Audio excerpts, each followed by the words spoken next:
What about you, Ish? Which Rolex do you think is going to be discontinued at 2025 Watches and Wonders? I leave rose and white gold day dates in a go. I don't know why. I know it's been a recurring theme over the last few years. You've seen it happen. A Rolex model hits peak popularity, everyone wants one, and then poof, it's gone. Vanished from the catalogue. It just happened again in 2025 with the Celebration Dial Oyster Perpetual, killed after just 2 years. Most people think Rolex is just making room for new products. That's not the real story. The real reason is a deliberate corporate strategy, a doctrine of control. And by the end of this video, you will understand exactly how this engine of manufactured scarcity works. If you appreciate deep dives like this, take a moment to like this video, subscribe to the channel, and hit the notification bell so you never miss an upload. Every year at the Watches and Wonders show in Geneva, the focus isn't just on what's new from Rolex, but more intensely on which models will disappear. This isn't an accident, it's a system.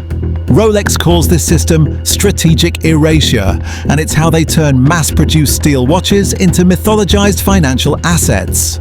Let's look at 3 classic examples of how they pull it off. First, the Icon, the submariner nicknamed the Hulk. Introduced in 2010, this was the first sub to feature both a green dial and a green ceramic bezel, the ring around the crystal. For a decade, it was a pillar of the Rolex lineup. Then in 2020, it was discontinued. The official reason was a technical upgrade. The entire Submariner line was moving from a 40mm case to a new 41mm case, and the Hulk's movement was being replaced by a new caliber with a longer 70-hour power reserve. This is what Rolex calls engineered obsolescence. The watch wasn't killed because it was unpopular. It was killed because its internal technology had a planned expiration date. The market reaction was instant.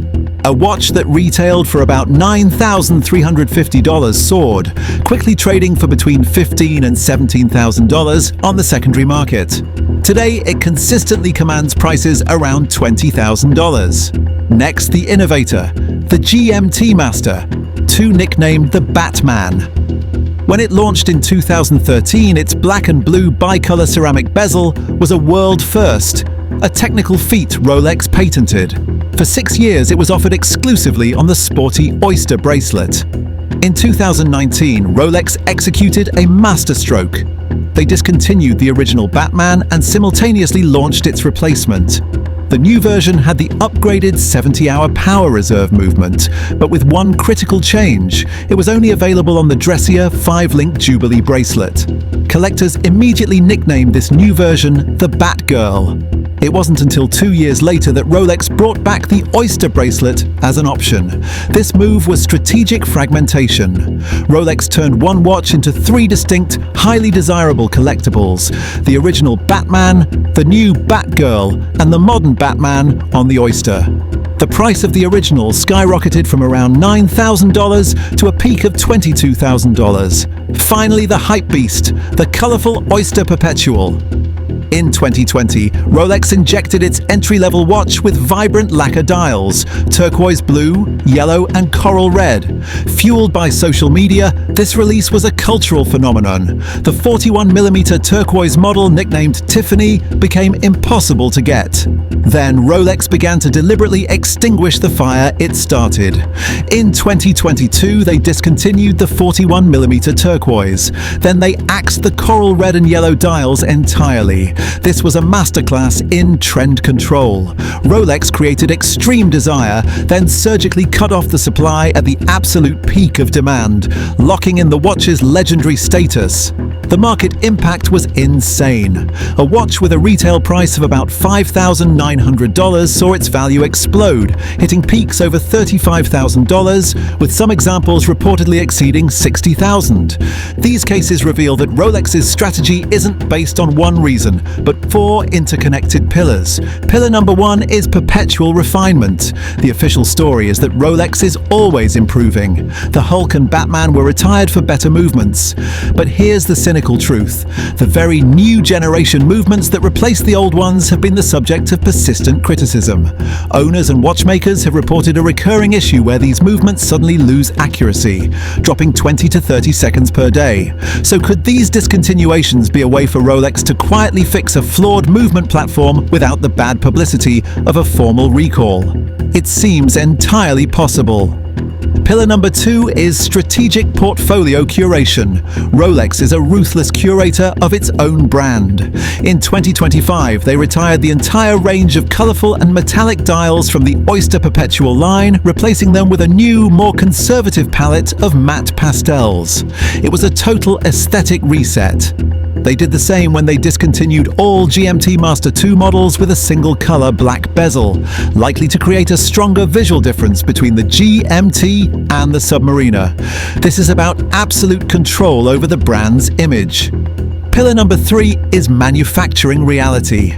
Let's be fair, some of this scarcity is real. Creating a two-tone ceramic bezel like the red and blue Pepsi is notoriously difficult, with reports of extremely high failure rates. But Rolex's genius is turning this production problem into a marketing legend.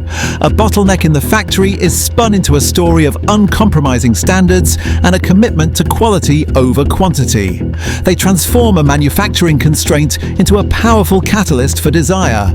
This leads to the final and most important pillar, absolute life cycle control.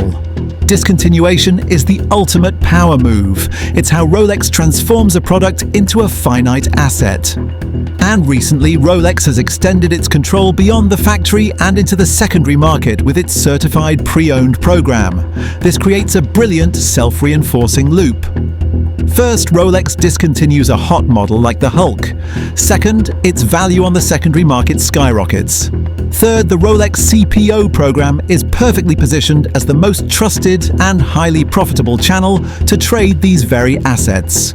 Discontinuation isn't the end of a watch's life, it's the beginning of its new life as a controlled financial asset within the Rolex ecosystem. So the next time you see a popular Rolex disappear, you know it's not a simple product decision.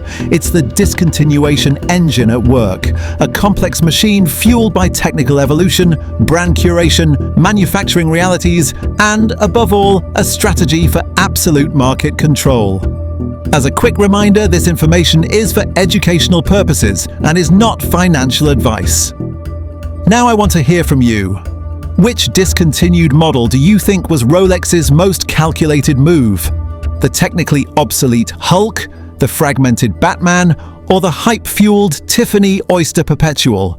Let me know in the comments below.